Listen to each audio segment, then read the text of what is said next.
안녕하세요. 평범하게 아이들을 키우며 일을 하고 있는 40대 여성입니다. 사람들이 말하길 안락한 환경에 안주하게 되면 발전이 없기 때문에 성공을 하고 앞으로 나아가기 위해서는 꼭 시련과 위기가 있어야 한다고 하는데요. 겪어보니 꼭 그런 것도 아니더라고요.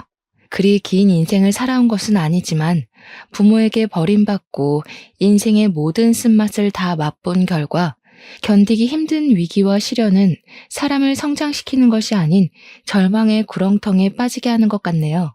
가끔은 지금의 삶을 만족하는 것과 별개로 부모에게 버림을 받지 않았다면 더 나은 사람이 될 수 있지 않았을까 싶기도 합니다. 하지만 이미 지난 과거를 되돌릴 수는 없기에 지난날 부모에게 받지 못한 사랑을 자식들에게 최대한 나눠주려 노력하고 있어요. 오늘 말을 꺼내는 것도 고통스러운 과거를 사연으로 보내는 이유 또한 저와 비슷한 처지인 시청자분들에게 조금이나마 위안이 되고자 해서죠. 그럼 지금부터 힘들었던 지난날에 대한 이야기를 꺼내보려고 합니다. 모두들 저의 이야기에 귀를 기울여 주세요. 식탁에 키가 닿지 않았던 꼬꼬마 시절부터 저는 혼자서 밥을 차려 먹는 것이 당연했어요. 어머니가 돌아가시고부터 아버지께서는 남아있는 자식인 저를 사랑과 정성으로 아껴주시기보다 자신의 마누라를 잡아먹는 천덕꾸러기로 생각하셨거든요. 어머니가 돌아가신 후부터 평소에도 술 마시는 것을 좋아하시던 아버지는 알코올 중독자 수준으로 술에 절여진 채 생활을 하셨습니다. 술에 찌든 채 집으로 들어올 때면 너 같은 건 태어나지 말았어야 한다는 폭언을 꼭 한마디씩 하셨고요. 사람의 온기 없는 집에서 그 어떤 어른의 사랑도 받지 못하고 눈칫밥을 먹어서일까요? 어느 순간부터 또래 친구들 사이에서도 학교 선생님들 사이에서도 의기소침하고 어두침침한 아이로 취급받게 되었어요. 또래 친구들과 어울리지 못하고 혼자 겉도는 시간이 많아질수록 스스로를 더 자책할 수밖에 없었네요. 아버지의 말처럼 어머니가 돌아가신 것도 아버지가 되는 일이 없는 것도 다 저의 책임처럼 느껴졌으니까요. 이런 아버지의 무관심은 교복을 입은 중학교에 올라갈 때까지 이어졌는데요. 칼바람이 불어 발이 꽁꽁 얼어붙은 추운 겨울날 아버지께서는 집으로 한 여자를 데리고 오시더군요. 5살 난 아이와 함께 말이에요. 그러면서 오늘부터 어머니의 빈자리를 차지할 사람이니 잘 따르라는 말을 덧붙이셨죠. 새어머니가 될 아줌마의 얼굴을 마주할 때도 아줌마의 다리 밑에 꼭 붙어있는 여자아이를 볼 때도 그저 기쁘게만 느껴졌는걸요. 드디어 기쁨과 슬픔을 함께할 가족이 생긴 거니까요. 무엇보다 같이 식탁에 앉아 밥을 먹을 사람이 생겼다는 것이 제일 기뻤고요. 새어머니께서 집에 온 뒤부터 저희 집에는 웃음꽃이 필 일이 참 많아졌습니다. 새어머니께서는 항상 따뜻한 국과 밥을 내어주셨거든요. 항상 냉기만이 감돌던 부엌에서 누군가가 나를 위해 음식을 만들어준다는 것 자체가 감동이었죠. 기억 속에 사라져가는 희미한 홍기를 느낄 수 있는 환경에 살 수 있다는 것 자체가 너무나 큰 행복이었는데요. 이런 행복은 아버지의 사망 소식과 함께 신기루처럼 사라지고 말았네요. 막노동으로 가족의 생계를 책임지시던 아버지께서 그만 추락사로 인해 눈을 감고 말았던 것이었어요. 장례식을 도와줄 가까운 친인척이 없었기에 아버지의 장례식은 조용하고 빠르게 끝이 나버렸습니다. 아버지를 갑작스럽게 잃어버린 것이 슬프긴 했지만 그래도 견딜 수 있었죠. 제 곁에는 새어머니와 여동생이 있었으니까요. 그런데 새어머니의 생각은 조금 다른 듯 했네요. 예, 어서 짐 챙겨라. 너 나랑 같이 갈 데가 있어. 간단하게 짐을 챙긴 후 새어머니를 따라 나섰는데요. 새어머니와 함께 도착한 곳은 다름 아닌 고아원이었습니다. 새어머니께서는 이미 고아원 원장과 이야기가 되었는지 책가방을 메고 있는 등을 툭 밀치며 빨리 데려가라는 듯이 손을 팔랑이셨어요. 깜짝 놀랄 수밖에 없었습니다. 아무리 피 한 방울 안 섞였다고 해도 3년 동안이나 같이 살았던 가족인데 아무 언제 없이 바로 고아원에 보내버리다뇨. 사정이 있어서 잠깐 제가 살 곳이 필요해서 여기 맡기게 된 거 맞죠? 어머니가 저를 고아원에 놓아둘 리가 없잖아요. 웃기고 있네. 내가 무슨 적십자도 아니고. 제정신이니? 남편 잃은 과부 몸으로 남아있는 전 남편 자식까지 키우게? 예, 나는 우리 딸 키우기도 아주 바쁜 몸이야. 걷어둘 친인척도 없으면서 지 친아빠 세상 떠났으면 고아원에서 사는 건 당연하지. 뭘 그렇게 놀라니? 고아원이 어디 괜히 고아원이니? 다 너같이 부모 잃은 애들 모아서 키우려고 세운 게 고아원이지. 난 네 아빠 살아있는 동안 할 만큼 했으니 이제는 너 알아서 살아. 난 네 살 길 찾기도 바쁘니까. 그런 게 어디 있어요. 어머니 저희 집에 하셨던 말 기억 안 나세요? 좋은 엄마 돼주시겠다고요. 어머니가 먼저 말씀해 주셨잖아요. 고아원 밖으로 발걸음하는 새어머니의 치맛자락에 엉켜붙어 오열을 하며 붙잡았습니다. 이미 새어머니의 마음이 떴다는 것을 알고 있긴 했지만 겁이 나 어쩔 수가 없었어요. 이대로 새어머니를 보내면 영영 혼자가 돼버릴 것 같은 그런 두려운 말이에요. 어머머머, 얘가 지금 뭐 하는 거야? 가뜩이나 우리 딸 때문에 또 어떤 놈이랑 결혼을 해야 할지 머리 아파 죽겠는데 너까지 이러면 내가 뭐가 되니? 세상 어느 여자가 죽은 전 남편 애까지 데리고 살 생각을 하겠어. 네 사정이 딱한 건 어쩔 수 없지만 내 코가 석자다 보니 별 수 없구나. 이제 그만 놓으렴. 새어머니께서는 딱 잘라 잡힌 손을 내빼셨죠. 어쩔 수 없이 고아원 생활을 시작해야 했고요. 워낙 성격 자체가 살갑지 않고 내성적이다 보니 또래들과 어울려야 하는 고아원 생활은 지옥과도 같았어요. 그리고 새어머니가 갑작스럽게 떠난 이유를 알고 난 후 더 큰 지옥이 찾아왔네요. 새어머니께서는 아버지께서 남긴 사망보험금을 모두 가로챈 뒤 도망쳤다는 걸 알게 돼 버렸거든요. 자식에게 무신경한 아버지였지만 그런 아버지조차 없이 천의 고아가 되자 막막함은 이루 말할 수가 없었습니다. 무엇보다 새어머니에 대한 배신감이 제일 컸죠. 물론 피 한 방울 안 섞인 남의 자식을 고아원에 맡기는 것은 어쩔 수 없는 일이지만 아버지가 남기신 사망보험금을 모두 가로챈 것은 그것과 별개의 일이잖아요. 심지어 자식의 몫으로 나온 금액까지 몽땅 챙겨서 달아나다녀. 당장 새어머니를 찾아가 따지고 싶었지만 현실적으로 그럴 여건이 안 됐기에 더욱 현실에 낙담할 수밖에 없었는데요.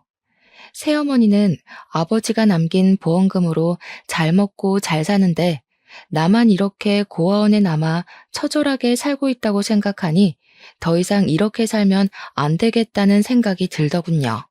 그래서 마음을 고쳐먹고 열심히 살기로 결심을 하게 된 것이죠. 현재 할 수 있는 것은 공부밖에 없었기에 아무리 힘든 일이 있다고 해도 악착같이 이를 악물며 공부를 하게 되었네요. 그것만이 암흑 같은 현실을 벗어나게 해줄 유일한 탈출구 같았으니까요. 이런 노력 덕분인지 성적은 가파르게 치고 올라가 전교권에 들게 되었습니다. 그리고 얼마 안 가 후원도 들어오기 시작하더라고요. 저의 사정을 딱하게 생각한 모 대학교의 교수님께서 성인이 된 후 자립을 할 때까지 후원을 해주기로 약속을 하셨거든요. 교수님께서는 한 달에 한 번 고아원에 방문해 도움이 될 만한 이야기도 해주시고 꿈도 못 꿔볼 경험도 하게 해주셨기에 더욱 힘을 내어 공부를 하게 되었네요. 교수님의 정성에 보답하고 싶다는 생각이 들었는걸요. 공부를 하며 힘든 순간은 불쑥불쑥 찾아왔지만 그때마다 교수님이 베풀어 주셨던 은혜를 생각하며 공부를 놓지 않았고 그 결과 서울에서 내노라는 명문대학교에 입학을 할 수 있었답니다. 대학교에 간 후 교수님께서는 제 손을 꼭 잡아주시며 그동안 고생했다고 따뜻한 위로의 말을 건네주셨습니다. 그 후로 교수님의 집에 자주 드나들며 교수님의 가족분들과 허물없는 사이로 지내게 되었죠. 교수님의 집에서 한 번도 경험해보지 못한 화목한 가정의 분위기를 느끼며 염치 없지만 교수님의 가족이 되고 싶다는 터무니없는 상상을 하기도 했는데요. 놀랍게도 하늘은 이 어처구니 없는 소원을 이루어 주시더라고요. 같은 학교에 재학 중이던 교수님의 아들이 진지한 만남을 제안한 것이었죠. 만남을 시작했을 때만 하더라도 덜컥 겁이 났어요. 교수님께서 아들과의 교제를 반대할 수도 있는 거잖아요. 하지만 이런 걱정과는 달리 교제의 사실을 알리자 교수님께서는 저희의 사이를 흔쾌히 허락해 주더군요. 너그러운 마음으로 저희의 사이를 이해해 주신 교수님 덕분에 저희는 대학교를 졸업 후 행복한 마음으로 결혼식을 올릴 수 있었고요. 그렇게 결혼식을 올린 후 저희 부부는 시어머니의 집에서 살림을 시작하게 되었죠. 대학원을 진학해 교수로서의 꿈을 꾸는 남편과 다르게 대학교를 졸업한 후 저는 바로 학원 강사로 취업해 아이들을 가르치게 되었는데요. 시어머니께서는 학생들을 가르쳐 본 경험이 있어서인지 출퇴근하는 것을 이해해 주시며 직접 아침을 차려 주시기까지 하셨어요. 급하게 준비를 하고 나가야 할 때면 시어머니께서는 토스트를 입에 물려주기도 하면서요. 시누이 또한 여동생처럼 대해주셨기에 더할 나위 없이 행복한 나날의 연속이었네요. 그러던 중 결혼한 지 3년이 지나고 아이가 생겼습니다. 시댁 식구들은 뛸 듯이 기뻐했고 시어머니께서는 임신을 한 몸으로 집안일에 일절 신경을 쓰면 안 된다고 말씀하시며 가정부를 구해주기까지 하셨어요. 친가족에게조차 받아본 적 없는 사랑을 받고 나니 참 여러 감정이 스쳐가더군요. 시댁 식구들이 아니었다면 평생 동안 가족에게 사랑받는다는 것이 어떤 건지 모를 수도 있는 거였잖아요. 솔직히 피 한 방울 안 섞인 며느리를 이 정도까지 챙겨주는 시댁 식구들이 드물다는 것을 아니 더 감사하게 느껴졌습니다. 하지만 남편이 직접 고용한 가정부의 얼굴을 보는 순간 앞으로 창창할 것 같았던 앞날에는 먹구름이 끼기 시작했네요. 가정부는 다른 누구도 아닌 새어머니의 딸이었거든요. 시간이 오래 지났지만 새어머니를 빼다 박은 생김새 때문에 한눈에 알아볼 수 있었는걸요. 여동생 또한 저를 알아본 눈치였는지 굳은 표정으로 가족들 몰래 만나자는 말을 했죠. 너희 엄마가 내 몫으로 남겨놓은 아버지 보험금까지 다 가지고 도망간 거 모르지? 그때는 어려서 아무것도 몰랐다고 쳐도 이제는 알아들을 만큼 컸으니 내가 무슨 말을 하는지 잘 알 거라고 믿어. 물론 너는 아무런 잘못이 없기는 하지만 우리 아버지 돈까지 훔쳐 달아난 사람의 딸을 가정부로 들여서 얼굴 붉히며 살고 싶지는 않거든. 내 몸 편하자고 가정부를 들인 건데 가정부 때문에 집에 들어오기 싫을 정도로 불편하면 돈을 주면서까지 사람을 부릴 이유가 전혀 없잖아. 안 그래? 물론 여동생에게는 아무런 잘못이 없었지만 여동생이 얼굴을 보면 자꾸 새어머니가 생각이 나 말이 곱게 나가지 않았어요. 집에서 일하는 여동생을 보면 자꾸만 불편한 마음이 들어 태교에도 안 좋을 것 같았고요. 엄마가 언니한테 상처 줬던 건 내가 언니 집에서 일하면서 몸으로 갚을게. 그러니까 제발 내쫓지 말아줘, 언니. 엄마 병원비도 해도 한 달에 몇백씩 깨지는데 여기서 일 못하면 나 진짜 사채빚이라도 끌었어야 할지도 몰라. 아픈 곳 없이 정정하시던 분이 왜 병원 신세를 지시는 거야? 지병도 없으셨잖아. 그것도 옛날 말이지. 내가 이만큼 클 동안 시간이 많이 지났잖아. 사실 새아버지 돌아가시고 나서 우리 모녀 고생만 하면서 살았어. 이상하게 새아버지 돌아가신 후부터는 일이 잘 안 풀리더라고. 그리고 몇 달 전에는 교통사고를 크게 당해서 엄마 지금 식물인간인 채로 병실에 누워 계셔. 이런 거 보면 세상에 인과응보라는 게 있기는 한가 봐. 언니한테 상처 줬던 거 그대로 돌려받는 거지 뭐. 아무튼 나 여기서 계속 일할 수 있게 해줘. 언니 이렇게 부탁할게. 아버지 사망보험금을 훔쳐 달아난 새어머니가 밉기는 했지만 여동생의 사정을 들으니 짠한 마음을 감출 수는 없었네요. 하나밖에 없는 가족을 잃은 슬픔과 돈이 없으면 얼마나 비굴해질 수 있는지 그 누구보다도 잘 알 수 있었으니까요. 그래서 여동생이 가정부로 일하는 것을 승낙하게 되었죠. 다행히 여동생은 야무진 손으로 살림을 잘하는 데다가 가족 모두에게 싹싹하게 굴었기에 얼굴 붉힐 일 없이 잘 지내게 되었답니다. 여동생은 같이 살았다는 이유로 무례하게 굴거나 하는 일도 없었고요. 싹싹하게 일도 잘하고 깍듯하게 자신이 맡은 일을 다하는 여동생을 굳이 쫓아낼 이유는 없었기에 저희의 인연은 비밀로 붙인 채 지내게 되었죠. 그런데 이걸 지켜보던 시어머니께서는 여동생을 마냥 편하게 대하지는 않으셨어요. 아가, 아무리 일을 잘한다고 해도 집에 젊은 여자 들여서 좋을 게 없다. 살림 솜씨 야무지고 꼼꼼한 건 그렇다 하지만 나는 굳이 문제 일으킬 원인 제공을 하고 싶지 않구나. 요 며칠 일하는 거 보니까 딴 마음 품고 저희 집에 일하러 온 사람은 아닌 것 같더라고요. 그러니까 어머니께서도 너무 걱정하지 마세요. 네가 괜찮다면 내 별말 하지는 않으마. 어차피 가정부 들인 것도 아가 너 편하자고 들인 건데 네 의견이 제일 중요하지. 그래도 혹시 모르니 아범이랑 너무 가깝게 지내게 하지는 말고 가정부가 일하러 오면 집에 귀중품 같은 건 꼭꼭 숨겨놓으렴. 잘 알지도 못하는 사람 괜히 덥석 믿었다 좋은 꼴 난 걸 내가 본 적이 없어서 하는 말이야. 어머니께서는 집안에 젊은 여자가 가정부로 들어온 것이 탐탁치 않은 것 같았어요.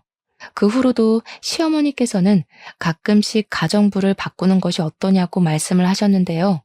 그럴 때마다 거절을 하고 말았네요.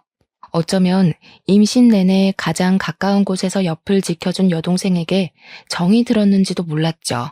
시간은 흐르고 흘러 임신 막달이 다가오고 출산 예정일을 일주일 앞둔 날이었습니다.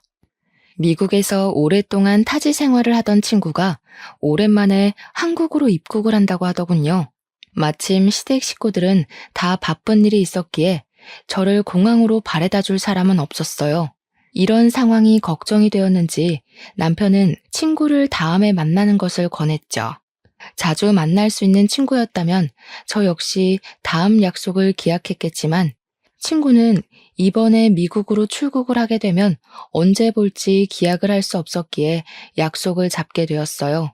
남편은 택시를 타고 가라 말을 했지만 공항까지 택시비가 만만치 않았기에 직접 운전을 하게 되었는걸요. 그리고 친구를 만난 행복한 시간을 보낸 뒤 다시 집을 가기 위해 운전을 하게 되었는데요. 어둑한 도로를 달리던 중 바로 앞에는 역주행하는 차량이 보이더군요. 깜짝 놀라 어떻게든 차를 피하려고 했지만 브레이크를 밟았을 때는 이미 역주행한 차와 충돌을 한 후였기에 저는 그대로 의식을 잃고 쓰러지고 말았죠. 다시 깨어나 보니 병실 침대에 누워 있었어요. 문득 만진 배가 홀쭉해진 것을 확인하고 깜짝 놀라자 바로 옆에 있던 남편은 제 손을 잡으며 아이는 제왕절개로 태어나 아무 문제가 없다고 말을 해주었습니다. 아이가 괜찮다는 말에 안심하려는 찰나 남편은 눈가를 훔치며 지금 제가 어떤 상태인지 말을 해주었네요. 아직 공사 중이던 도로에는 CCTV가 설치되어 있지 않았기에 그대로 도주한 뺑소니범을 잡을 수가 없다고 했어요. 목격자도 없었기에 뺑소니범을 잡는 것은 불가능에 가까웠고요. 하지만 그것보다 더 큰 일은 교통사고 후유증으로 인해 평생 하반신 마비로 못 걷게 될 수도 있다는 것이었습니다. 충격적이었죠. 행복의 문턱 앞에 서 있는 현재 큰 시련이 닥쳐온 거잖아요. 현실을 받아들이지 못하고 멍하니 있자 시어머니께서는 눈물을 보이시며 하늘을 원망하셨어요. 아이고, 이 불쌍한 것. 어린 시절부터 고생만 하고 이제야 사람답게 살 수 있게 됐는데 이런 큰 시련을 당하다니. 하늘도 무심하시지. 어찌 가여운 것한테 이렇게 큰 시련을 주시는지. 아가, 아무 걱정하지 마라. 만약 평생 못 걷는다고 해도 나랑 아범이 옆에서 지켜줄 테니 이상한 생각일랑 하지 말고 지금은 그저 의사 말에 따라서 어떻게 치료할지만 고민해라. 무엇보다 제일 중요한 건 네 건강이지 않니? 우리 가족들만 믿고 치료에만 전념하렴. 아이고, 불쌍한 우리 아가. 이를 어쩔꼬. 시어머니께서는 아무 걱정하지 말고 치료에만 전념하라 말씀을 해주셨는데요. 그 말씀이 참 큰 힘이 되더라고요. 30년이란 시간을 살면서 한 번도 스스로를 먼저 생각하라고 말씀해 주신 어른은 안 계셨거든요. 곁에 아무도 없는 예전에 이런 큰일을 당했다면 하늘을 원망하며 삶을 포기했겠지만 든든하게 곁을 지켜주는 시댁 식구들이 있었기에 살아갈 용기를 낼 수 있었네요. 시어머니와의 면회가 끝난 후 병실로 찾아온 여동생 또한 저의 상태를 누구보다 걱정하며 치료를 하는 동안 힘이 되어주겠다 말을 하기도 했습니다. 언니가 다시 일어설 수 있을 때까지 내가 언니 곁에 있으면서 많이 도와줄게.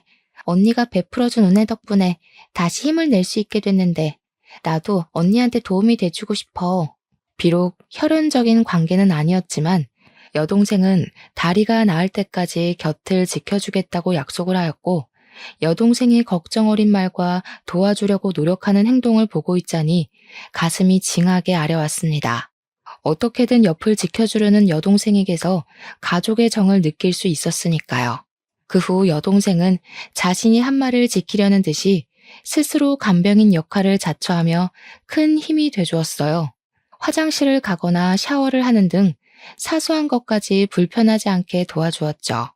옆에서 있는 듯 없는 듯 손과 발이 되어 도움을 주는 여동생 덕분에 재활치료에 전념할 수 있었는걸요. 물론 시댁 식구들 또한 많은 힘이 되어 주었고요.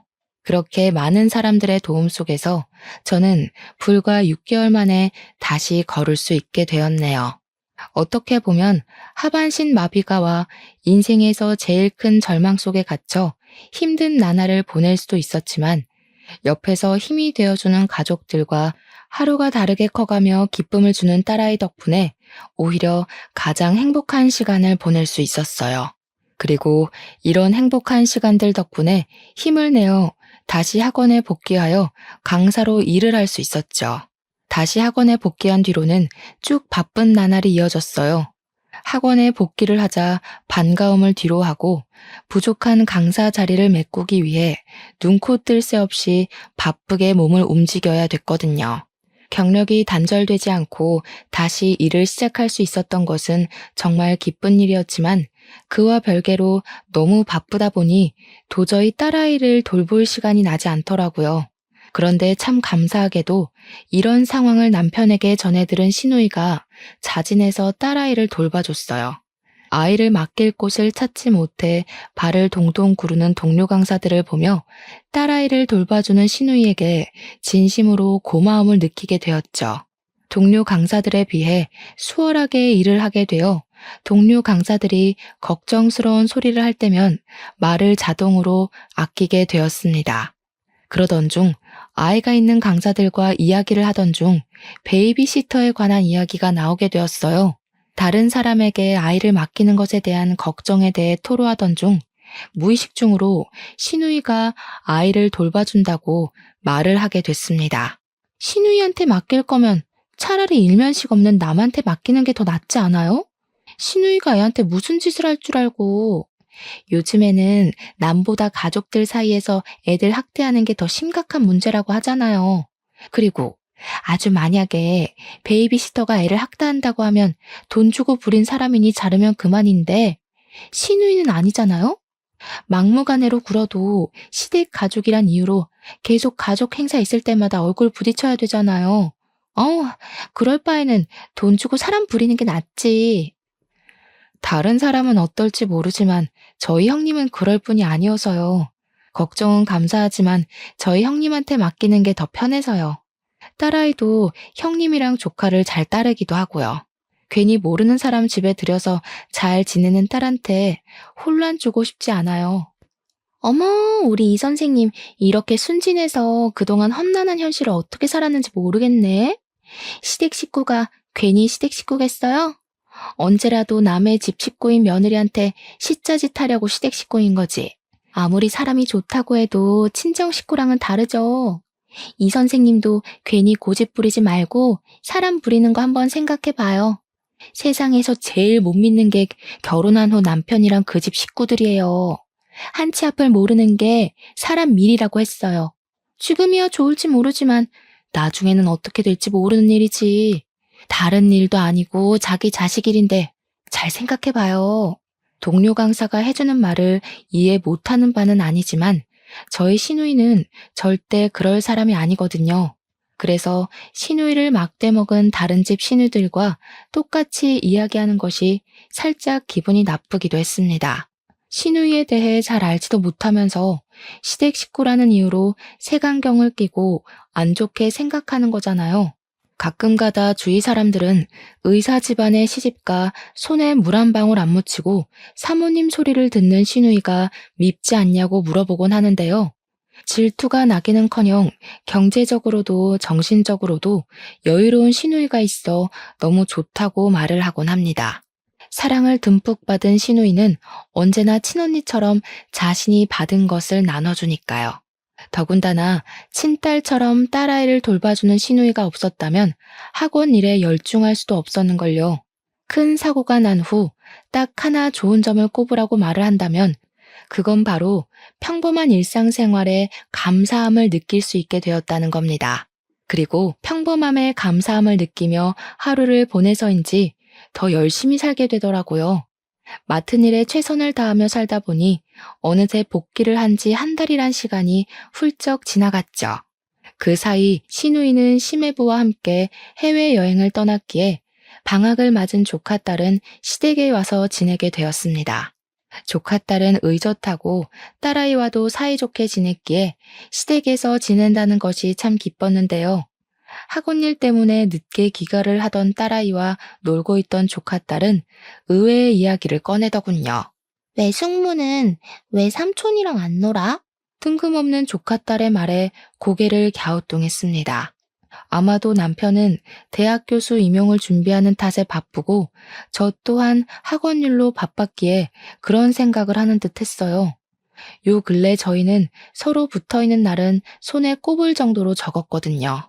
상황을 이해시키고자 말을 하자 조카딸은 고개를 갸우뚱거리며 의미심장한 말을 했죠.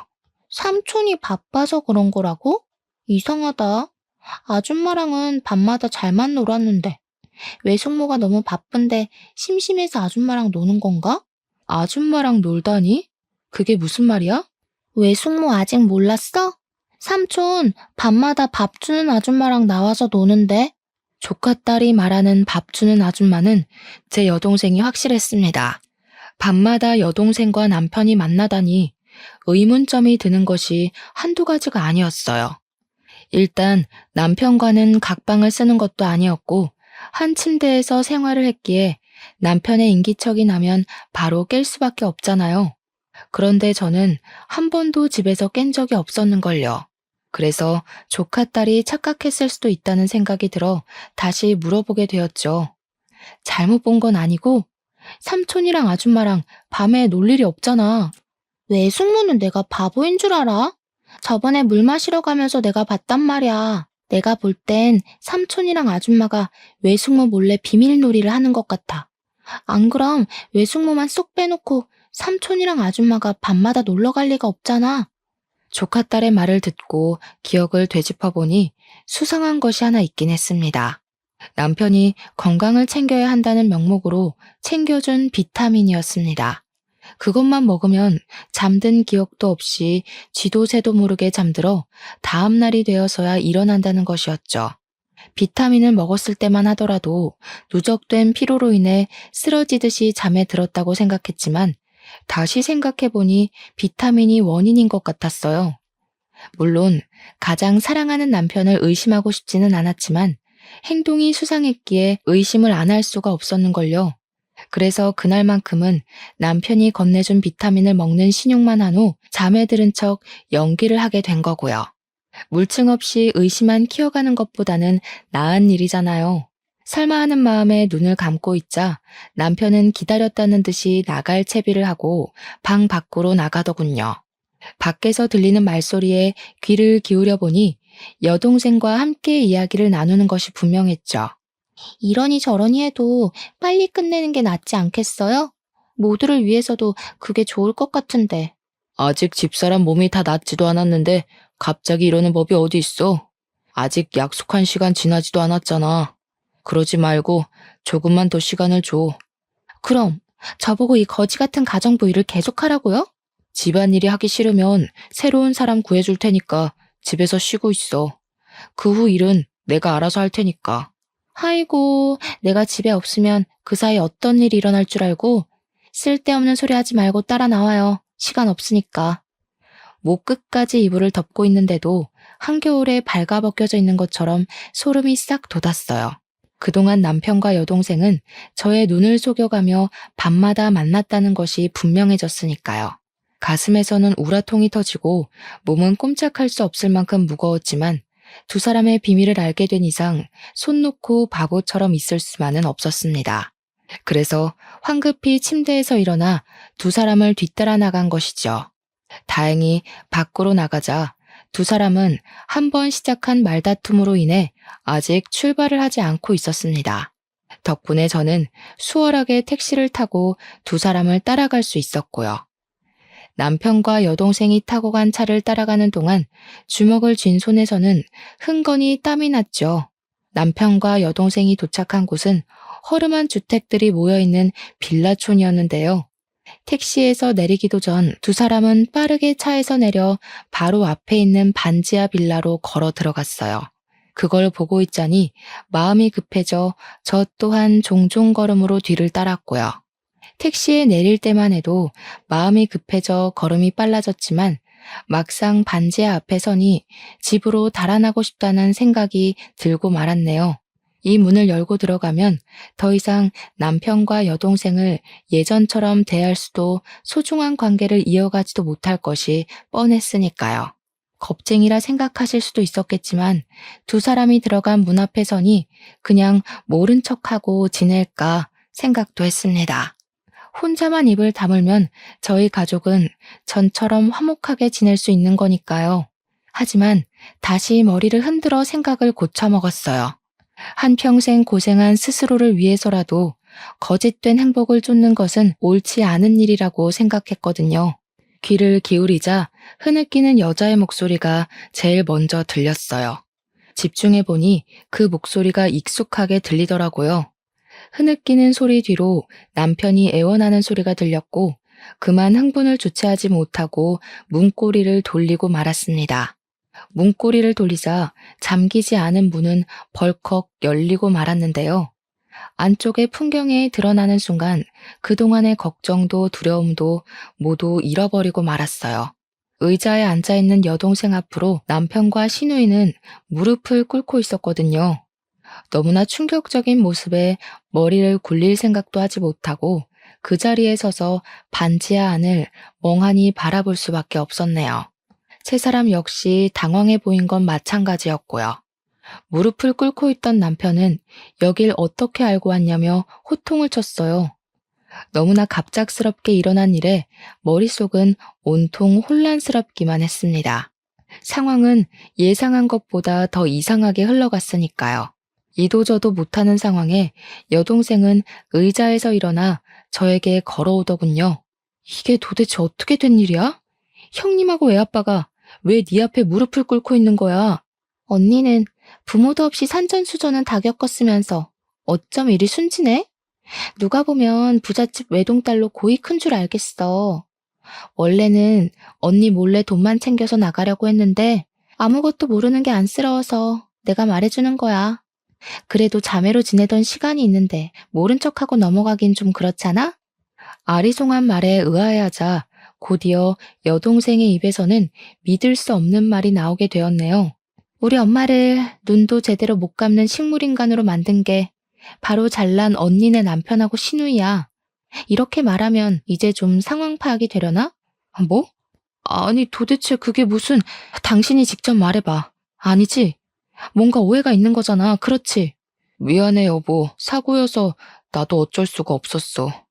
당신한테 말하면 걱정할까봐 차마 말할 수가 없었어. 남편이 말하길 늦은 밤 시누이와 함께 집으로 오던 중 무단 횡단을 한 사람으로 인해 교통사고로 났다고 해요. 바로 119를 불러 병원으로 보냈지만 이미 상태는 손 쓸 수도 없을 만큼 악화돼 있었고요. 눈물을 보이며 말을 하는 남편을 보니 마음이 아려왔어요. 다른 누구도 아닌 한평생을 착하게 살아온 남편과 시누이가 이런 큰일을 겪게 되다니 가슴이 아파 견딜 수가 없었죠. 더군다나 남편과 시누이가 잘못한 것도 아니고 무단횡단을 하던 새엄마로 인해 이런 큰일을 겪게 된 거잖아요. 불쌍한 척 하기는. 자기 때문에 우리 엄마는 병상에서 꼼짝도 못하고 누워만 있게 생겼는데 너 뒤에서 우리 남편이랑 형님 이렇게 무지막지하게 괴롭히려고 착한 척하면서 내 앞에서 알랑거렸던 거니? 같이 한솥밥 먹던 사이끼리 어떻게 이런 못된 짓을 할 수가 있어. 애초에 새어머니가 무단횡단만 안 했어도 이런 일은 없었잖아. 먼저 잘못한 사람이 누군데 왜 엄한 사람한테 화풀이를 해. 참나 기가 막혀서. 좋아. 모든 게 무단횡단한 우리 엄마 잘못이고 언니네 남편이랑 시누이는 아무런 잘못도 없는 거니 언니 남편이 일하는 대학교에 가서 뺑소니범이라고 동네방네 떠들고 다녀도 되겠네? 잘난 언니네 시누이 시댁에도 뺑소니범이라고 말해도 되고. 기가 막혀 아무 말도 나오지 않더군요. 뻔뻔하게 나오는 여동생을 보고 나서야 알게 되었습니다. 여동생은 그동안 남편의 교수 임용이 얼마 남지 않은 것과 모두 의사 집안인 시누이네 시댁에 실체를 알리겠다고 협박을 하며 그 빌미로 돈을 뜯어낸 것이었죠. 그동안 가장 가까운 곁에서 다리를 회복할 수 있도록 도와준 여동생의 착한 마음씨에 감동해 간신히 마음의 문을 열기 시작했는데 모든 것이 다 거짓이었던 거잖아요. 너를 동생이라 생각하고 지금까지 품고 있었던 시간이 아깝다. 네 속이 이렇게 시커먼 줄 알았으면 진작 내치는 거였는데 그동안 내가 눈이 멀어서 그 시커먼 속내를 눈치채지 못했어. 동생이라니? 당신한테 가족은 돌아가신 장인어른만 있었던 거 아니야? 의연중에 나온 동생이란 말에 남편은 의아해했고 저는 그동안 여동생과 비밀로 했던 속내를 말하게 되었네요. 말을 하고 보니 이상했어요. 새어머니에 대한 복수를 하고 싶었으면 가정부로 일할 것이 아니라 그냥 남편과 시누이에게 돈을 요구하기만 하면 되는 거잖아요. 또 다른 속내가 있을까 여동생에게 물어보았는데요. 여동생은 피식거리며 당연하다는 듯이 상상도 못한 말을 술술 내뱉더군요. 원래 돈 많은 집은 밖이 아니라 안에서 티가 나는 법이잖아. 밖에서 푼돈 받으며 돈 걱정할 바에는 집에 들어와서 얼마 받아낼 수 있을지 머릿속에서 계산기 두드리는 게 훨씬 낫잖아? 그리고 문자나 전화로 협박해봤자 신경이나 쓰겠어? 얼굴 보이면서 알짱거려야 숨통 조여야 돈도 따박따박 바치지. 그래서 일부러 가정부로 들어온 거야. 저는 얼굴이 저절로 찌푸려졌어요. 돈을 더 뜯어내기 위해 가정부로 들어오다니요. 언니라고 말하며 따르던 것도 진심 어린 병간호도 모두 돈을 뜯어내기 위한 수단이었다고 생각하니 저도 모르게 눈물이 앞을 가렸습니다. 애초에 돈을 뜯을 목적이었으면 병간호 같은 건 안 해도 되는 거였으니까요. 간신히 속상한 마음을 넘기고 묻자 여동생은 재활치료를 도와준 명목으로 시어머니와 친해져 재산 상태를 파악하기 위해서라고 답을 했네요. 다리 다친 까치를 도와줘도 은혜를 갚는다던데 나도 언니 다리 고쳐준 값은 톡톡히 받아내야지. 지금까지 착한 여동생 가면 쓰고 고생한 게 얼마인데 긴 말 안 할 테니 언니네 시어머니 명의로 되어 있는 땅덩어리는 나한테 넘겨줘야 되겠어. 그게 어떤 땅인데 네가 그걸 탐내. 무슨 사연 있는지는 내 알 바 아니니까 땅 문서나 내놔. 원래 자식이 사고치면 그 부모가 대신 갚는 거잖아? 강남에 있는 땅덩어리만 넘겨주면 뺑소니 일도 눈 감아줄 테니까 잘 생각해봐. 앞으로 교수님 소리 들으면서 호강할 일만 남았는데 땅덩이 하나 때문에 평생 노력한 걸 물거품으로 만들 수는 없는 일이잖아. 그렇게 신경전이 이어지고 있던 찰나 거칠게 집 문이 두들겨지자 기세등등하던 여동생은 신경질적으로 누구냐고 답을 한 후 문을 열었는데요. 문이 열리자마자 집 안으로 4~5명 되는 형사가 들이닥치더군요. 그러면서 여동생의 팔목에 수갑을 채웠고요. 곧이어 형사는 저희에게 경찰서로 같이 가줘야겠다는 말을 했죠. 그리고 경찰서에 도착한 저희는 형사의 입에서 경악할 만한 이야기를 듣게 되었네요. 저를 하반신 마비로 만들었던 뺑소니범이 다름 아닌 여동생이라는 것이었죠. CCTV도 없는 으슥한 곳이라 절대 못 잡을 거라고 생각했었는데 공범을 저지른 한 남자가 음주운전으로 뺑소니를 저질렀다며 자백을 한 것이었죠. 자백을 한 사람은 다름 아닌 여동생의 남자친구였고요. 말을 들어보니 여동생이 약속한 돈을 주지 않은 것과 이별을 고한 것에 앙심을 품고 모든 것을 다 털어놓은 것이었죠. 저를 죽을 뻔한 것도 모자라 뻔뻔하게 제일 소중한 시댁 식구들을 협박한 여동생을 절대 용서할 수 없었네요. 언니, 내가 일부러 비밀로 한 게 아니라 그때는 술에 너무 취해서 정신이 없어서 그랬어. 그 이후로는 엄마 때문에 신경 쓸 게 한두 가지가 아니다 보니 까맣게 잊고 있었고, 가족이 잘못한 건 덮고 넘어간다는데 이번 한 번만 용서해주면 안 될까?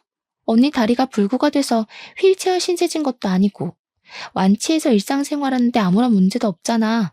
이번 합의만 잘해주면 언니 남편 일도 없던 걸로 해줄게.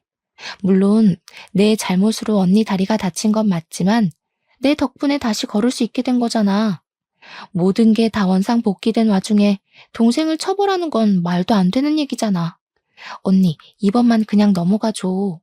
내가 이렇게 부탁할게. 기가 막혀서 자기 엄마 내세워 돈 뜯어내려고 눈에 불을 켜고 달려들 땐 언제고. 이제 와서 선처를 해달라고? 누구 마음대로. 너 하나 때문에 고생한 걸 생각해서라도 절대 안 될 말이지. 내가 선처해주면 또 어디 가서 쓸데없는 짓거리를 하고 다닐 줄 누가 아니? 언니, 알았어. 내가 잘못한 거 인정할게. 동생이 마지막으로 하는 부탁이라 생각하고 선처 한 번만 해줘. 나 아니면 또 우리 엄마는 누가 돌보는데? 엄마가 불쌍하지도 않아? 자신의 잘못이 까발리고 난 후에야 잘못을 비는 여동생의 모습을 보니 우라통이 터졌습니다. 더 이상 여동생에 대한 정은 눈꽃만큼도 남아있지 않았어요. 당장 가족들에게 화를 끼친 진상을 눈앞에서 치우고 싶은 생각뿐이었고요. 가족들을 구렁텅이에 빠뜨린 걸로도 모자라 돈까지 뜯어내려 한 여동생을 절대 용서할 수 없었거든요. 그렇게 모든 것을 법의 심판에 맡기고 집에 돌아오게 되었는데요. 집에 오자마자 누군가 저희 집 문을 매섭게 두드리더군요. 밖으로 나가보니 식물인간으로 누워있어야 할 새어머니께서 두 발로 서서 저희를 노려보고 있었는걸요. 깜짝 놀라기도 전에 새어머니께서는 바닥에 머리를 조아리며 한 번만 선처를 해달라고 빌었습니다. 말을 들어보니 새어머니는 그동안 교통사고를 유발해 받은 위로금으로 생활을 한 모양이었어요. 새어머니께서는 모든 것을 고백하며 모든 것은 다 자기 잘못이니 여동생만큼은 제발 감옥에 보내지 말아달라고 사정을 하더군요. 남의 딸은 쓰레기 버리듯이 고아원에 잘만 버려놓고 자기 딸은 대신 감옥에 갈 만큼 소중했나 보죠? 난 절대 합의해줄 생각 없으니까 감옥에 가는 딸이 걱정되면 같이 감옥에 들어가서 말동무라도 해주세요. 어차피 아줌마도 곧 보험사기단으로 감옥에 들어갈 텐데. 뭐야? 어미가 이 정도로 고개 숙이고 들어가줬으면 알아도 모르는 척 눈 감아주는 게 상책이지. 이래서 남의 자식은 거둬서 키우는 게 아니라고 했는데 지혜비 죽고 고아원에 간 것만 생각하지 내가 지한테 어미 노릇을 해주려고 얼마나 애를 썼는지는 생각도 못해. 한 것이라고는 고작 아버지가 계신 앞에서 방긋거리며 머리를 쓰다듬어주고 밥을 챙겨주는 정도였던 새어머니 입에서 어머니 노릇이란 말이 나오니 저도 모르게 실소가 터져나오고 말았네요.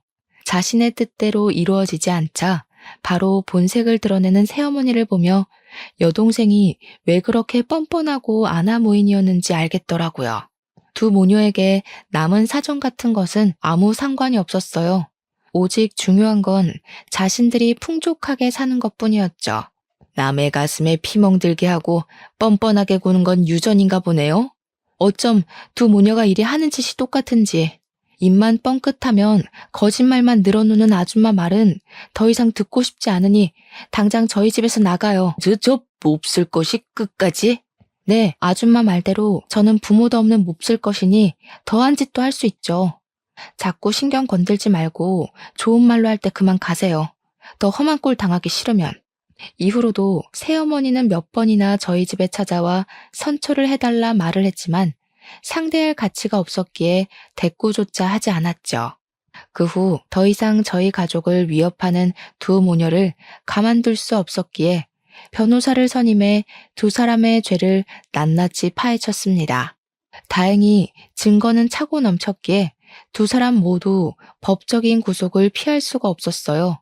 새어머니는 보험 사기로 여러 사람에게 물질적, 정신적 피해를 준 것으로 인해 징역 3년을 구형받게 되었고, 뺑소니로 사람에게 상해를 입힌 여동생은 보험 사기에 합심한 죄질까지 가중돼 징역 5년을 구형받게 되었네요. 물론 자신들의 이익을 위해 수많은 사람들의 눈에 눈물이 나게 한 점과 한 가정의 평화를 깨트리려 한 두 모녀에게 내려진 벌치고는 가볍다는 생각이 들기도 했습니다.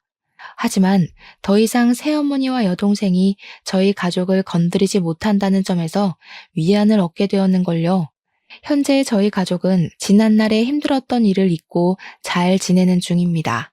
일이 마무리된 지 얼마 안 되었을 때만 해도 남편과 시누이는 불안한 마음을 감추지 못했는데요. 시간이 흐르자 불안함은 자연히 사라졌네요. 무사히 교수 임용을 맞춘 남편은 그날의 사건 이후 더 잘해주려 노력을 하고 있답니다. 제 덕분에 집안의 평화는 물론 잘못된 점까지 바로 잡을 수 있었다면서요. 그런데 요즘 눈치 없는 불청객은 자꾸 편지를 보내오곤 해요. 어린 날 같이 지낸 정을 생각해 출소를 한 후 자신과 새어머니가 가정부로 일할 수 있게 도와달라고 하는데요. 절대로 새어머니와 여동생을 집안에 들일 생각은 없어요. 기회란 건 과거의 잘못을 뉘우친 사람에게만 주는 것인데 악독한 두 사람에게 그 기회를 주는 건 너무 아깝잖아요. 똑같이 힘들었지만 학원 강사가 되어 평범하게 사는 저와 다르게 징역살이를 하며 자기 팔자를 꼰 새어머니와 여동생을 보니 이런 생각이 들더군요. 자기에게 닥친 시련과 위기를 어떤 방향으로 해결하는지가 인생에서 제일 중요한 일이라고 말이에요. 그런 의미에서 현재 말 못한 사정으로 힘들어하는 시청자분들께서도 제가 쓴 사연을 들으신 후 절대로 나쁜 유혹에 빠지지 말고 꿋꿋하게 올바른 길로 향하며 힘든 과정을 이겨내시기 바랄게요. 그렇게 된다면 꼭 인생에 꽃 필 날이 오기 마련이니까요. 인생에서 꽃을 피우는 계절이 봄에만 있지 않다는 것을 시청자분들께서 꼭 알아주셨으면 합니다. 그럼 시청자분들의 앞날이 만개한 꽃이 가득하길 빌며 오늘 사연을 마치도록 할게요. 지금까지 사연을 시청해주신 모든 분들 진심으로 감사드립니다.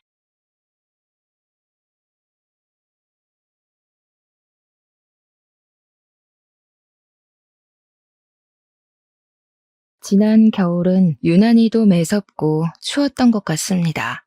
도대체 언제쯤 이 강추위가 끝나나 했는데 오늘 출근하면서 보니 개나리가 슬슬 꽃망울을 피울락 말락 하더라고요.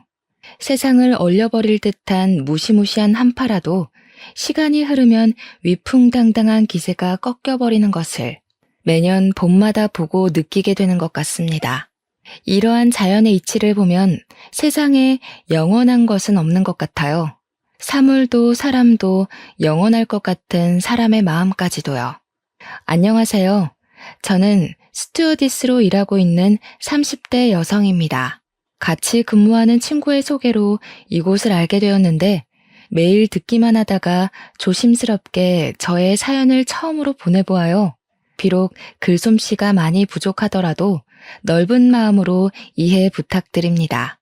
먼저 저의 이야기를 하려면 23년 전 5월 31일로 돌아가야 할 것 같아요. 5월 31일은 바로 제 생일입니다. 다른 사람들은 생일이라면 좋은 기억들이 가득하겠지만 저의 생일은 그렇지 않아요. 23년 전 저의 8번째 생일을 축하하기 위해 부모님과 우리 세 식구는 근처 고깃집에서 외식했습니다. 그날 고깃집에서 고기도 먹고 제가 좋아하는 초코 케이크에 촛불을 붙이고 생일 축하 노래도 불렀어요. 옆 테이블에 계시던 다른 손님들도 저의 생일을 축하해 주셨고 저는 아주 많이 행복해하며 배불리 식사를 마치고 고깃집에서 나왔는데 그 뒤로는 저의 기억이 없습니다. 나중에 들은 이야기로는 제 생일날 기분 좋게 외식을 하고 가족끼리 손을 잡고 횡단보도를 건너다가 음주운전 사고를 당해서 부모님 두 분 다 돌아가시고 저만 살아남았다고 해요. 당시 저는 고작 8살이었고 너무 충격적이어서 그런지 그날 고깃집에서 부모님과 함께 나온 기억은 있는데 사고 당시의 기억은 하나도 남아있지 않습니다. 기억이 나지 않는 사고 이후 저는 이모부, 이모와 함께 살게 되었어요. 변호사인 이모부와 유명한 영어학원 강사인 이모는 결혼한 지 꽤 되었으나 아이가 없었습니다.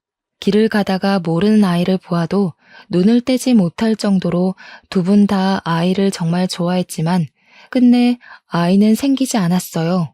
아이가 없던 두 분은 저를 딸로 생각하기로 다짐하시고 하루아침에 부모님을 잃고 혼자가 된 저를 친딸처럼 대해주셨답니다.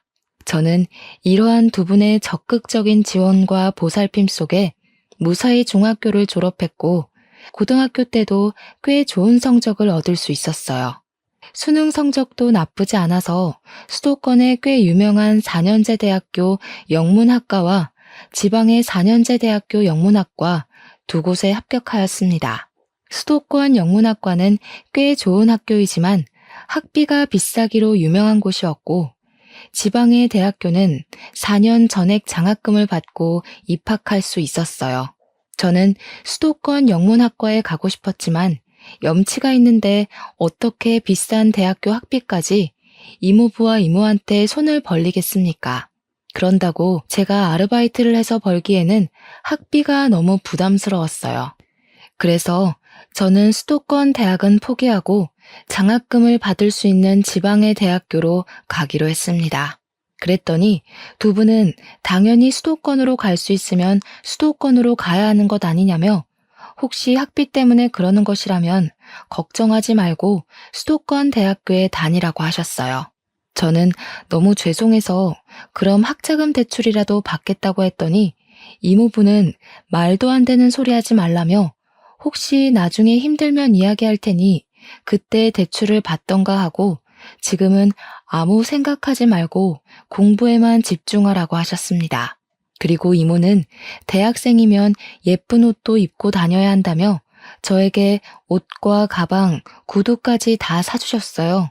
결국 두 분의 강권으로 학비가 비싼 대학교에 입학하게 되었고 이후 생활비를 벌기 위해 과외 같은 아르바이트라도 하려고 했습니다. 하지만 이모는 대학 시절에 돈 걱정 때문에 제대로 즐기지 못한 것이 가장 후회된다며 일생에 한 번뿐인 20대 대학 시절을 마음 편히 즐기라고 하셨어요. 저는 이렇게 이모부와 이모의 사랑을 듬뿍 받으며 대학교까지 편하게 졸업할 수 있었고 그 후 어릴 때부터 막연히 꿈꿨던 스튜어디스가 되었습니다.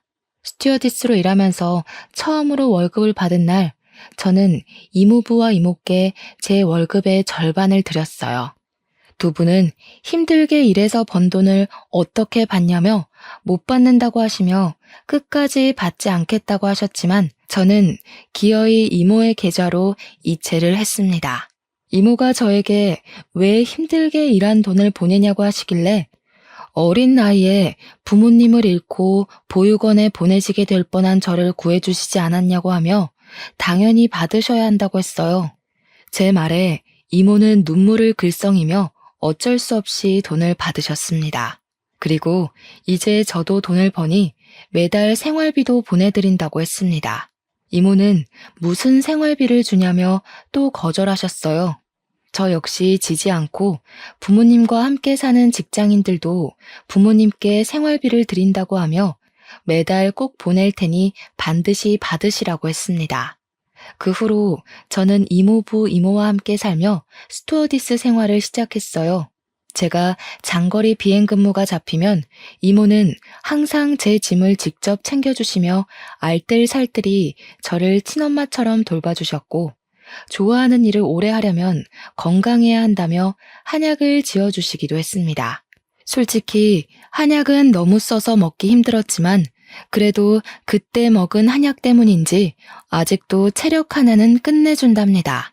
이렇게 저는 학교 졸업하고 나서도 엄마 같은 이모와 함께 살며 아주 편하게 직장 생활을 할 수 있었어요. 시간이 흘러 평생 20대일 것 같던 제가 어느덧 30살이 되었습니다. 이모부와 이모는 이제 30대니 얼른 좋은 남자 만나서 결혼하라고 하셨어요. 사람은 일도 해야 하지만 결혼해서 자신의 가정을 꾸리는 것도 아주 중요하다면서요. 하지만 당시 저는 일하는 것이 너무 재밌어서 결혼에 대한 생각이 전혀 없었습니다. 그런데 이모부와 이모는 더 늦으면 결혼을 하고 싶어도 못한다며 선자리를 알아본다고 성화하셨어요. 하지만 저는 자만추, 자연스러운 만남을 추구하는 사람으로 선이나 소개팅으로 사람을 만나는 것을 선호하지 않았습니다. 그래서 저는 이모에게 저는 제가 알아서 찾아볼 테니 걱정하시지 마시라고 했지만 이모는 매일 저만 보면 남자 사진을 보여주시며 이 사람 만나보라고 난리였어요. 그렇게 이모의 시름이 깊어져만 가던 어느 날이었습니다. 그때는 태국으로 비행을 갔다가 같이 근무하는 동료들과 함께 태국 방콕의 호텔에 머무르며 관광을 하고 있었어요. 그날은 가장 친한 스튜어디스 친구인 민정이와 함께 방콕의 야시장에 가게 되었습니다. 방콕의 야시장은 화려하고 먹거리도 많고 볼거리도 정말 많았어요. 저와 민정이는 정신없이 야시장의 구석구석을 돌아다니며 구경을 하고 있었는데 웬 한국 남자가 우리를 계속 보고 있었습니다. 처음에는 같은 한국인이라서 반가워서 그런가 보다 했는데 이 남자분이 우리 쪽으로 오더니 민정이에게 아주 반갑게 인사를 하는 게 아니겠어요? 알고 보니 이분은 민정이의 대학교 동창으로 이름은 이정수고 직업은 치과 의사라고 합니다. 그동안은 페이닥터로 근무하다가 관두고 이번에 태국 여행을 마친 후 자신의 병원을 개원한다고 했어요. 민정이가 개원하는 치과 위치를 물으니 알려주었는데 그곳은 이모 집에서 걸어서 5분 정도 거리에 있었습니다.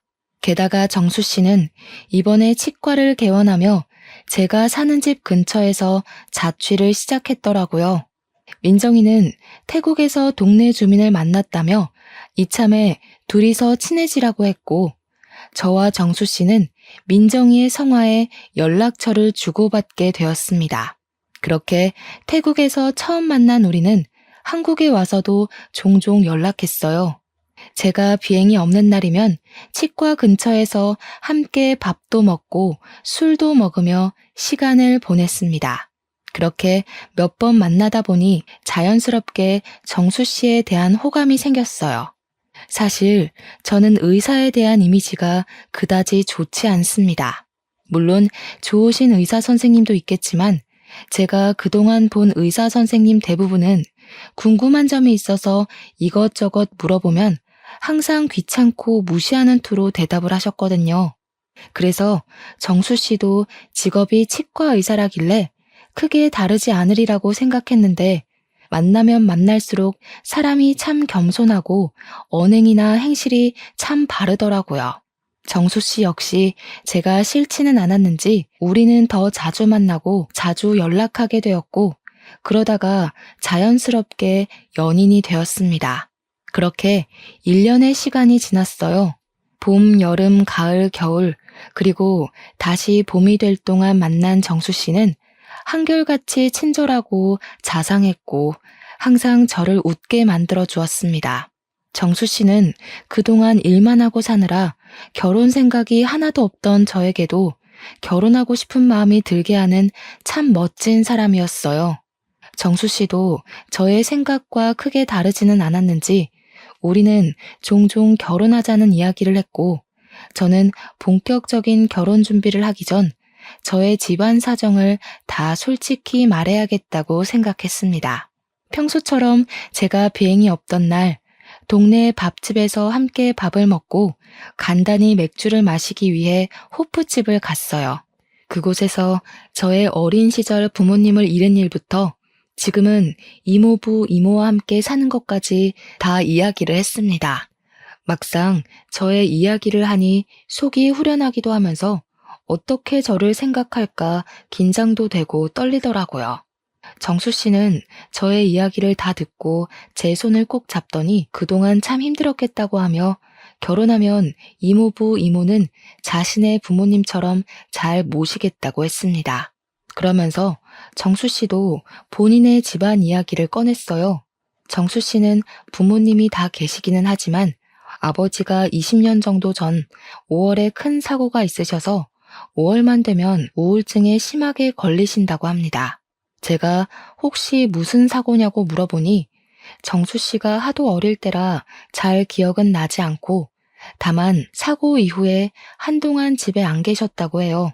정수 씨가 당시 엄마에게 아버지 어디 가셨냐고 물어도 가르쳐 주지 않으셔서 지금까지도 정수 씨는 당시 아버지가 무슨 사고를 겪었는지, 그때 왜 없으셨는지 전혀 모른다고 합니다. 그러다가 정수 씨가 중학교 정도 되었을 때 아버지가 다시 오셨는데 아버지가 많이 야위어지시고 몸이 많이 안 좋아졌다고 해요. 그 뒤로 아버지는 친형, 즉 정수 씨의 큰아버지가 운영하는 회사에서 함께 일하고 있는데 건강상의 문제로 한 달에 절반만 출근하셔서 돈을 많이 벌지는 못한다고 합니다. 이렇게 아버지가 가장의 역할을 하시지 못할 동안 정수 씨의 어머니는 아들을 먹여 살리기 위해 온갖 일을 다 하셨다고 해요. 처음에는 아는 분 밑에서 식당 일을 하셨다가 지금은 고급 식당을 운영하고 계시는데 한 달에 순이익이 500만 원 정도 나온다고 합니다. 제가 정수 씨에게 어머니가 참 멋지신 분이라고 하자 정수 씨는 엄마가 대단하시기는 하지만 온갖 모진 일을 다 겪으셔서 좋게 말하면 강인하시고 나쁘게 말하면 많이 드세고 억세지셨다고 말했어요. 그래서 만나게 되면 놀랄 부분도 있겠지만 정수 씨가 잘 막을 테니 자신을 믿고 조금만 이해해달라고 했습니다. 저는 저만큼이나 힘든 가정에서 살아온 정수 씨를 보며 더 깊은 호감을 느끼게 되었고, 정수 씨 역시 이런 가정 형편에서 자란 저라도 싫지는 않았는지 하루라도 빨리 각 가정에 정식으로 인사드리기로 했어요. 그날 밤 제가 결혼할 사람이 있다고 이모부와 이모한테 말씀드리자 드디어 남자친구가 생겼냐며 당장 주말에 초대하라고 하셨습니다. 그래서 먼저 정수 씨, 이제는 예비 남편이 저의 집에 오게 되었어요. 이모는 옛날에는 사위가 오면 씨암탉을 잡았다고 하시며 평소에는 잘해주지도 않는 닭백숙에 굴비에 전복까지 아주 거하게 한 상을 차리셨습니다. 제가 힘드시니 이렇게까지 하지 말라고 해도 이모는 처음으로 결혼하고 싶다며 데려오고 온 남자인데 당연히 이 정도는 해야 하는 거 아니냐고 하셨어요. 예비 남편은 집에 와서 이모가 차려준 밥상을 보며 이런 밥상은 생전 처음 받아본다며 밥을 2공기나 싹싹 비웠고 복스럽게 밥을 먹는 예비 남편을 보는 이모부와 이모는 아주 많이 흡족해 하셨습니다. 그리고 일주일 뒤, 날씨가 화창한 5월의 첫째 주 주말에 예비 시댁으로 첫인사를 갔어요. 사실 전에 예비 남편으로부터 어머니가 성격이 세시다는 말을 듣고 많이 걱정했는데 제 우려와는 달리 예비 시어머니는 저를 보자마자 아주 반갑게 맞이해 주셨고 큰 음식점을 운영하고 계셔서인지 말도 재밌게 잘하셨습니다. 예비 시아버지는 표정이 좋지 않으셨지만 이전에 예비 남편이 말한 대로 지금이 5월이라서 그러신 것으로 생각했어요. 그래도 저를 싫어하시지는 않는 듯했고 아버지는 자신이 몸이 좋지 않아서 그러니 이해해달라고 말씀하시고는 방으로 들어가셨습니다. 예비 시아버지는 따로 방에서 식사하시고 예비 시어머니, 예비 남편, 그리고 저는 부엌으로 갔어요. 예비 시어머니는 제가 식탁 의자에 앉자마자 제 앞에 수저통을 두시고는 저에게 수저를 놓으라고 하셨습니다. 수저 놓는 것이 어려운 일은 아니지만 그래도 이 집에 오늘 처음 온 손님이고 아직은 며느리도 아닌데 수저를 대뜸 놓으라고 시키시니 조금 기분이 그렇더라고요. 제가 표정이 그다지 좋지 않자 예비 남편은 잽싸게 수저통을 가져와 자신이 수저를 놓았습니다. 그 뒤로 식사를 시작했는데 아주 분위기가 좋지는 않았지만 그래도 나쁘지 않게 식사를 했어요. 내가 음식을 차린다고 차렸는데 입맛에 잘 맞았니? 하긴 뭐 내가 식당을 운영하니 맛이 없을 수가 없지. 안 그래? 네, 역시 식당을 운영하신다더니 정말 음식이 하나같이 다 맛있었어요. 잘 먹었습니다. 원래 시어머니가 며느리한테 밥상 차려주는 법이 없는데 오늘은 첫날이니까 내가 특별히 차려주는 거야. 그리고 시댁에서는 며느리가 당연히 설거지해야 하지만 오늘은 그래도 첫날이니 그냥 설거지 내가 이따가 직접 하마. 엄마는 무슨 요새 같은 시대에 시댁에서 며느리가 당연히 설거지하는 게 말이 돼? 그냥 오늘 설거지 내가 할게. 이놈이 천지가 개벽할 소리하고 자빠졌네. 결혼한 남자가 설거지하는 게 말이 되니? 내가 언제 너한테 설거지 시킨 적 있어? 엄마는 내가 평생 혼자 살길 바래서 그런 소리 하는 거야? 요새 그런 마음 먹으면 아무도 결혼 안 오려고 해. 알겠어? 지민아, 엄마 말 신경 쓰지 마. 나 우리 집에서 네가 설거지 절대 못하게 할 거니까 나만 믿어. 예비 남편은 진짜 설거지를 할 기세로 고무장갑을 끼고 있었고 예비 시어머니는 말리느라 바쁘셨습니다. 결국 설거지는 예비 시어머니가 저 가고 나서 하기로 했어요. 그렇게 부엌에서 한 차례 작은 소동이 지나가고 예비 남편은 잠깐 자기 방에서 뭐 찾을 것이 있다며 방으로 들어가고 저와 예비 시어머니 둘이 거실에 어색하게 앉아있게 되었습니다. 직업이 스튜어디스랬지? 결혼해서도 스튜어디스 일하면 힘들겠다. 그냥 아예 결혼하기 전에 일을 관두는 건 어때? 아무래도 스튜어디스는 일정 시간에 출퇴근하는 것도 아니고 비행기 솔직히 그다지 안전하진 않잖아. 사고로 더 나면 어떡해? 저는 대학교 졸업하고 계속 스튜어디스로 일했었고 제 일에 자부심도 있고 재미도 있어서 전 할 수 있는 한 최대로 일하고 싶어요. 임신 중에는 무급이기는 하지만 휴직하고 아기 출산 후 복직할 수도 있고 꼭 비행 아니더라도 지상에서도 근무할 수 있어요. 그럼 너는 결혼하고 나서도 계속 스튜어디스 일하겠다는 거야? 좋은 대학 나왔다길래 똑똑한 줄 알았더니만 말귀를 하나도 못 알아먹네. 결혼한 유부녀가 비행한답시고 여기저기 쏘다니고 외박하는 게 말이 되니? 그럼 우리 정수 밥은 누가 차리라고? 게다가 스튜어디스 하면 짧은 치마 입고 다리 내놓고 몸매 훤히 드러나는 옷 입고 다니잖아. 그게 무슨 천박한 짓이니? 나는 내 며느리가 그런 옷 입고 다니는 거 절대 못 본다. 그러니 결혼하면 아니 아예 결혼하기 전에 스튜어디스 때려치워. 저는 그동안 제가 스튜어디스가 된 것에 대해 한 번도 후회한 적이 없었고 자랑스럽게 생각했습니다. 그런데 예비 시어머니는 제가 하는 일을 안 좋게 이야기하시니 기분이 나빴고 저는 표정이 굳어서 결혼해도 절대 일 관두지 않을 것이라고 말씀드렸어요. 그래? 그럼 계속 맞벌이를 하겠다는 거지? 그럼 너희 둘이 같이 돈을 버니까 나한테 용돈 100만 원씩 보내라. 너도 스튜어디스 하면서 적지 않은 돈을 벌 것이니까 네가 받는 돈에서 100만 원만 나한테 보내. 죄송하지만 제가 일한다는 이유로 어머니한테 다달이 100만 원을 보내야 할 이유 전혀 없다고 생각합니다. 생신 같은 특별한 날이라면 모를까. 매달 드리는 것은 아닌 것 같아요.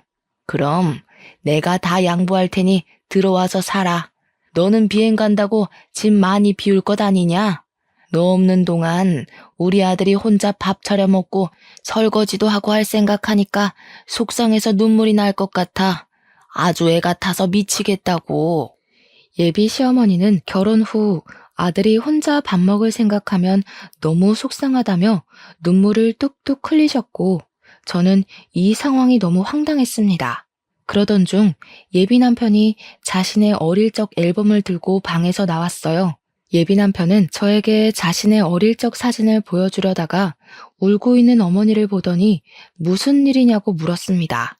아니 글쎄 얘가 결혼하고도 일을 계속 다닌다잖니. 우리 아들 결혼해서도 마누라 밥상도 못 받고 대접도 못 받을까봐 걱정돼서 눈물이 다 나오네. 그런다고 일 잘 다니는 사람에게 왜 일을 관두라고 해요? 요새는 예전과 달라서 맞벌이 해야만 하는 시대라고요. 그리고 내가 무슨 어린애도 아니고 혼자서 밥 잘 차려 먹을 수 있는데 걱정은 무슨? 그래도 남자가 결혼했으면 당연히 마누라가 차려준 밥상 받아야지. 결혼한 남자가 직접 밥상 차려서 먹는 것이 말이 되니? 원래 마누라의 본분은 남편의 밥을 정성껏 차리며 내조해야 하는 거야. 지민이가 마누라의 본분을 지키려면 회사를 관둬야 하지 않겠어? 말씀 중에 죄송한데요. 저는 제가 정수 씨의 보호자가 되는 것도 아니고 제가 왜 정수 씨의 밥상을 차려줘야 하는지 도무지 모르겠네요.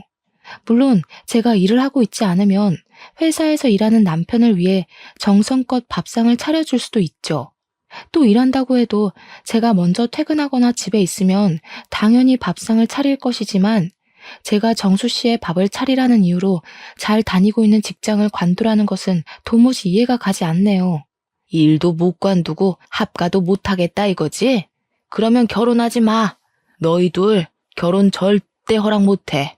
그리고 너는 어른이 말하면 그냥 네 할 것이지 두 눈 똑바로 뜨고 꼬박꼬박 말대꾸하는 거 보면 인성이 아주 글러먹었어. 제가 어머니의 뜻대로 하지 못하겠다고 하자 어머니는 결혼을 허락하지 않겠다고 하셨고 저는 이런 어머니를 도무지 시어머니로 모실 수 없을 것 같아 결혼 못하겠다고 하고 그 집을 혼자 나왔습니다.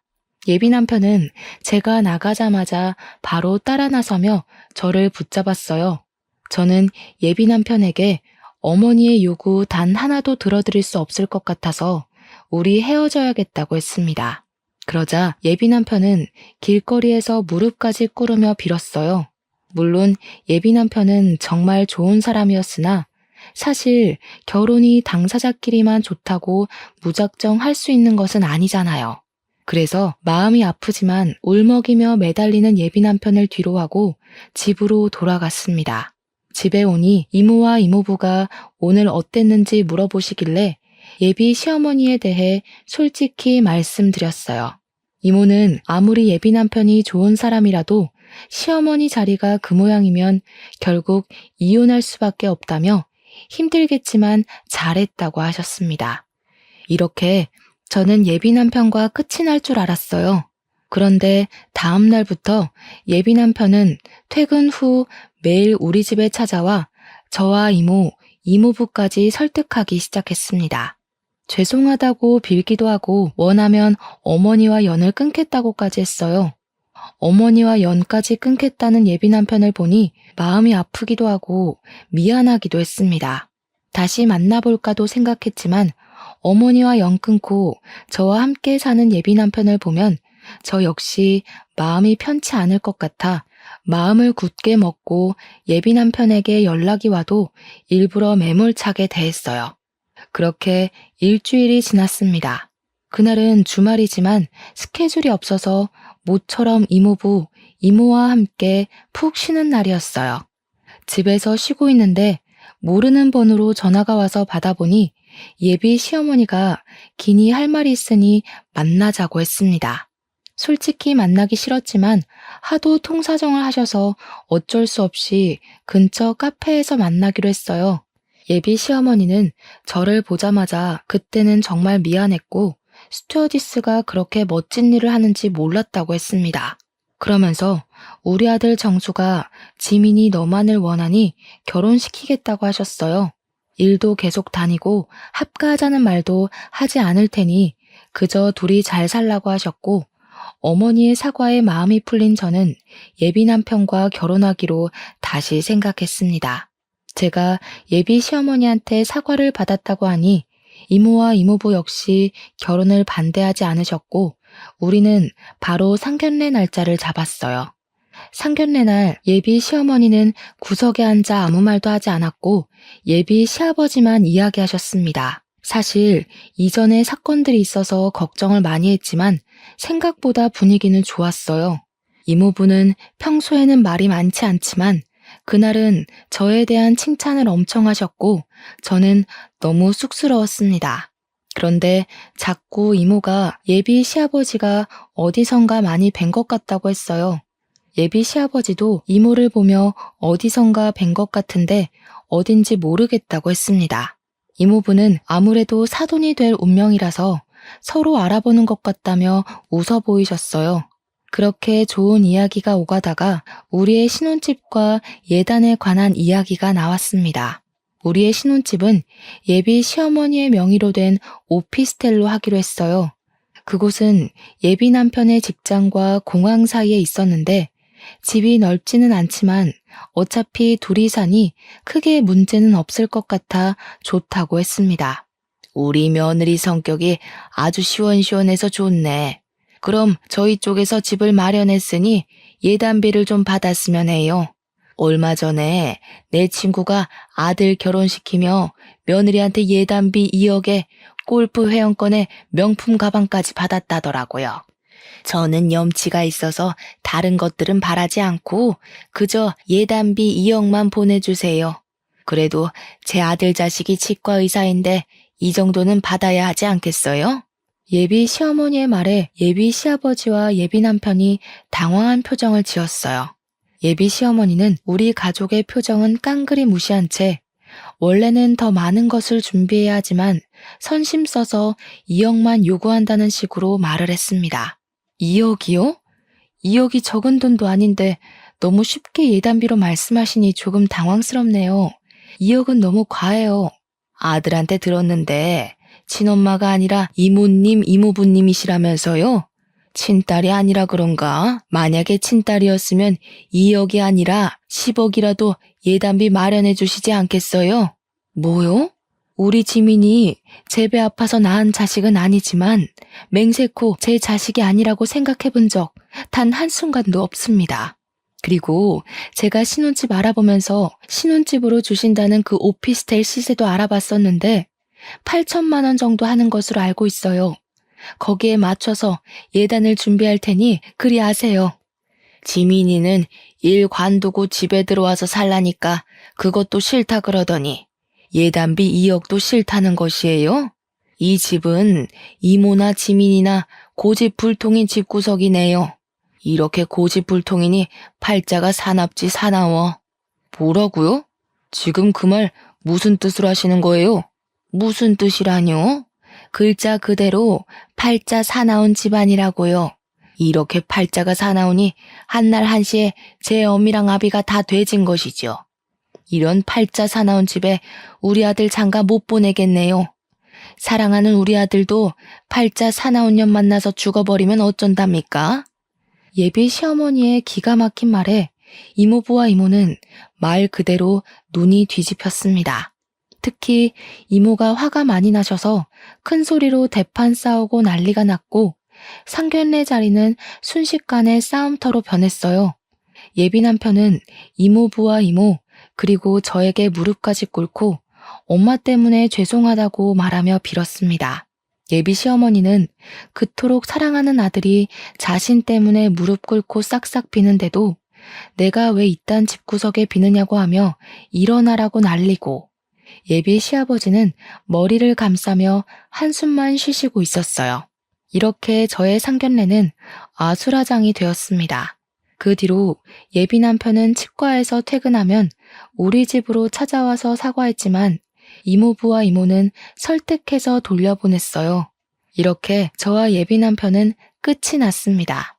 그리고 5월 31일이 되었어요.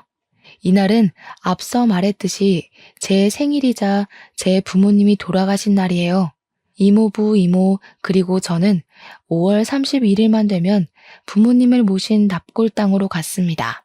그날도 어김없이 납골당으로 갔는데 웬 중년의 남성이 부모님의 영정사진 앞에서 죄송하다고 말하며 허리를 90도로 숙여 인사를 하고 있었어요. 그러다가 우리가 오는 소리가 나자 후다닥 도망갔습니다. 그런데 왠지 그 중년의 남성분이 어디서 많이 뵌 것 같기도 하고 왜 우리 부모님께 죄송하다고 말하는지 궁금해서 재빨리 쫓아갔어요. 황급히 도망치는 남성분을 붙잡고 얼굴을 보니 바로 저의 전 예비 시아버지였습니다. 저는 깜짝 놀라 여기에는 왜 오셨냐고 하니 아는 사람의 기일이라 여기 왔다고 하셨어요. 그러면서 저한테는 여기 왜 왔느냐길래 우리 부모님의 기일이라 왔다고 했더니 갑자기 주저앉으셨습니다. 그 순간 왜인지는 모르겠지만 부모님이 사고 났을 때가 영화의 한 장면처럼 떠올랐어요. 지금부터 23년 전 5월 31일, 저는 어두운 저녁에 부모님과 함께 고기를 먹고 아이스크림 케이크를 사서 집으로 가고 있었어요. 장소는 제가 다니는 초등학교 앞이었고 이미 다들 학교한 시각이라 사람이 거의 없었습니다. 집에서 아이스크림 케이크 먹을 생각에 신나서 집에 가는데 비틀거리며 한 자동차가 달려왔어요. 그 자동차는 바로 우리 쪽으로 돌진했고 부모님은 어린 저를 살리시려 저를 밀어내시고 두 분은 자동차에 치이셨습니다. 부모님은 길에 쓰러져 계셨고 고작 8살밖에 안 된 저는 너무 놀라서 울지도 못하고 그 자리에 그대로 굳어버렸습니다. 그리고 자동차를 운전하던 사람은 놀란 얼굴로 차 문을 열고 나와 바닥에 그대로 주저앉았습니다.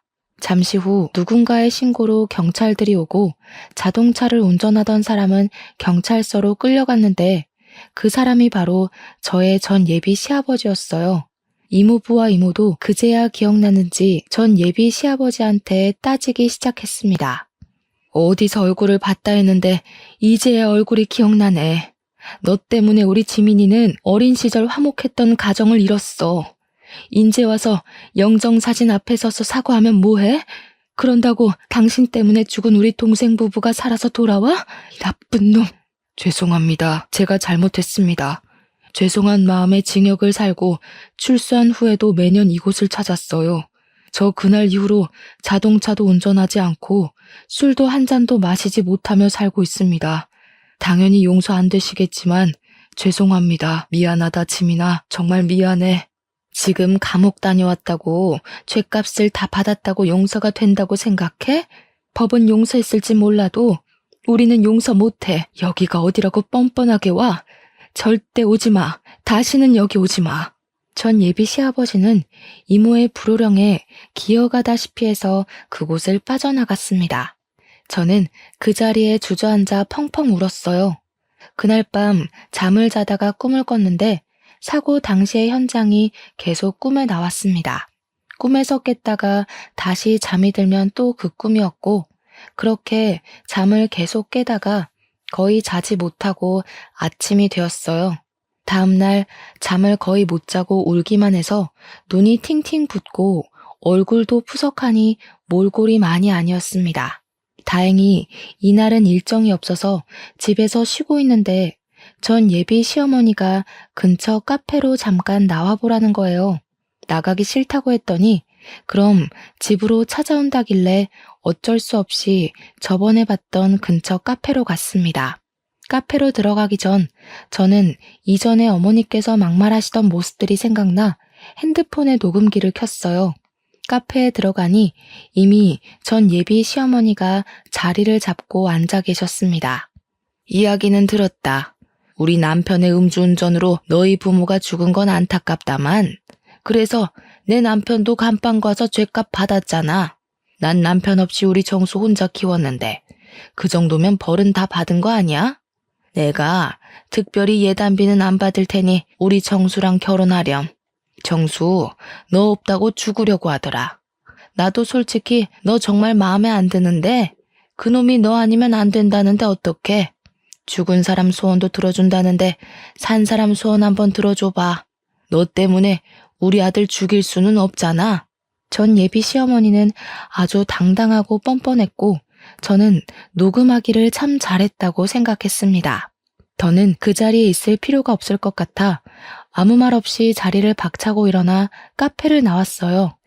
전 예비 시어머니는 이 와중에도 저에게 부모 없이 자라 버릇이 하나도 없다며 손가락질을 하셨습니다.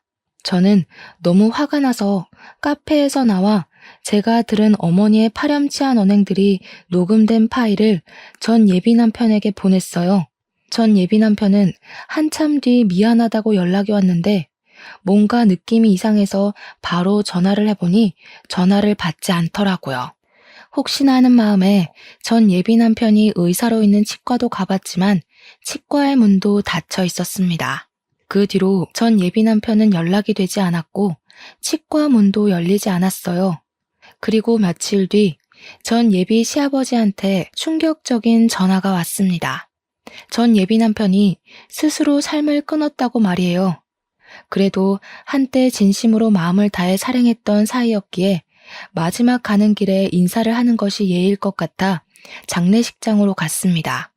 장례식장은 전 예비 시어머니의 절규 소리로 가득했어요. 제가 신발을 벗고 안에 들어서자 전 예비 시어머니는 굶주린 맹수처럼 저에게 달려들었습니다. 네 년이 감히 여길 찾아와? 지 부모도 한날 한시에 죽게 만든 팔자 사나운 년이 우리 정수도 죽여버렸어.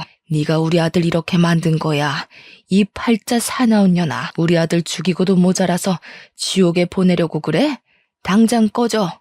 끝까지 반성의 기미는 없고 저에게 팔자 사나운 년이라며 짓거리는 전 예비 시어머니. 아니, 그 늙은 아줌마의 면상을 보니 더는 화를 참을 수가 없었습니다. 그래서 사람들이 있든 말든 늙은 아줌마의 뺨따기를 있는 힘껏 갈겼어요. 딸뻘인 제가 자식을 잃고 오열하는 사람의 뺨따기를 때리는 것을 보고 사람들이 저를 손가락질하며 웅성대기 시작했습니다. 저는 그들이 그러든 말든 신경 쓸 겨를이 없었어요.